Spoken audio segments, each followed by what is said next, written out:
Querida María, hoy presentas tu libro Río de Grava Negra, una novela memorialista y testimonial. ¿Cómo te sientes en este momento? ¿Qué significa para ti tener tu libro ahora físicamente ya en tus manos? Yo voy a ser bien honesta, me siento liberada. Me siento como si hubiera traído un peso de muchos años sobre mis hombros, la historia familiar. Comentaba con mi hermana justamente hace 2 días de que nuestra familia, no sé si es por cultura o tradición, como que se nos enseñó a callar. No se hablan de ciertas cosas, no se mencionan fechas, nombres, y solamente la vida sigue sin tener un recuerdo, o si se recuerda no se puede decir. Entonces el tener ya mi libro de Río de Grava Negra, pues es una liberación, no solamente para mí, una liberación familiar.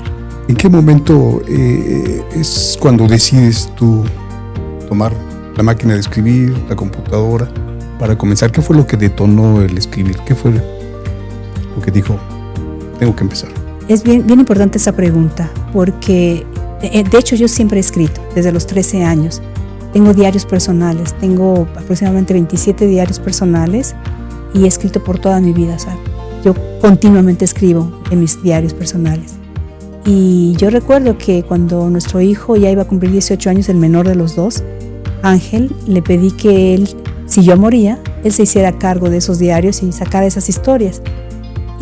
Pero desafortunadamente él muere. De una manera que no puedo explicar, tuve un sueño y en donde él aparece y me dice, tú tienes que escribir tu historia. Entonces eso marcó mi camino de las letras. Empecé a investigar cómo hacer esos escritos, una historia, y pues las cosas se fueron poniendo en el camino.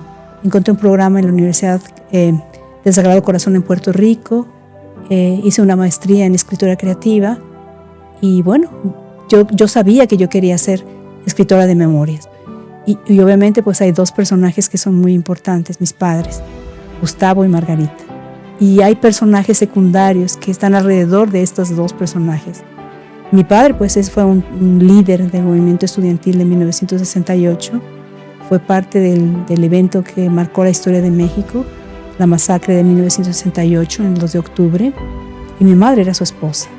Y nosotros estábamos pequeños, mi hermano y yo habíamos nacido, mi hermana estaba en el vientre de mi madre, en el momento de esa situación trágica, y fue un momento de mucha tensión familiar. Así que fue un momento histórico que marcó y que fue una fractura familiar. También tengo entendido que tu abuelo participó en la revolución, es decir, has tenido una familia que ha estado en movimientos, en circunstancias que abren cicatrices en la historia de México. ¿Cuál es ese escenario? ¿Cómo se desarrolla la historia? ¿Qué tanto peso tienen esas cicatrices?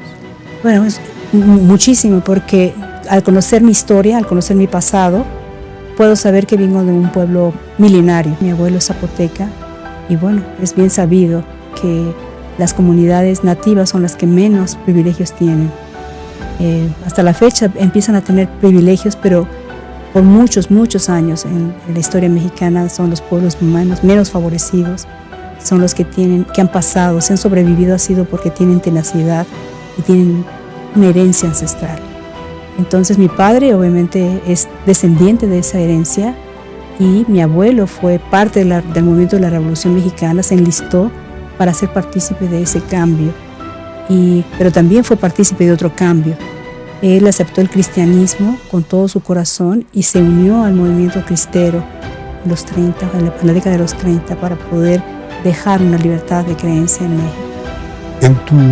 En tu libro tratas sobre estas cicatrices, este entorno. ¿Cuál es tu pensamiento de México? ¿Cuál es tu opinión respecto a esta historia que tú empiezas y que vas desarrollando en la máquina de escribir? ¿Hay cicatrices abiertas todavía? ¿Cuál es tu transformación, digamos, durante este proceso creativo? Cuando hay una herida, cuando algo se lastima, queda una cicatriz y tienes que aprender a vivir con ella. no hay nada que pueda remover eso, sobre todo cuando es profunda.